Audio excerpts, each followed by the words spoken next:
just now in this session, getting the tail out, sliding the car, and as you mentioned, you almost never see him doing that these days, whereas that was part of his father's stock in trade. Driving with the tail out, those cars you could hang out, but in those days,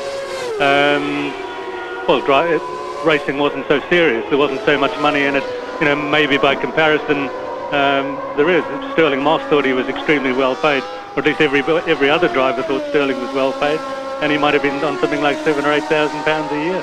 But of course then, £7,000 or £8,000 was an awful lot of money, just as the millions of dollars that they're now talking about. But of course, it's a big difference between the front end of the grid and the back end of the grid. We're looking here at Pedro Lamy, who of course is the local hero, the Portuguese driver driving for Minardi Ford, and there's no way that someone like Pedro is going to be earning millions and millions of dollars at this stage in his career. Well, that's right. He'd be raising money to get a drive in the team.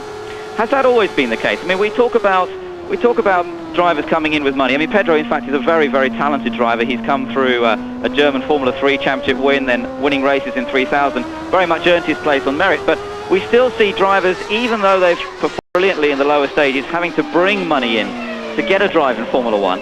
Is that something that's of recent times only, or have we seen that in the past as well? I think in the early days you had cars that they used to call them starting money specials then, where they just helped make up the grid. We've got Bernie Eccleston to thank for turning Formula 1 into the professional sport we see it today. So Pedro Lamy with a lot of local support here. He's 8th fastest at the moment. Damon Hill with the fastest time of the morning in these rather wet conditions. Michael Schumacher 2nd.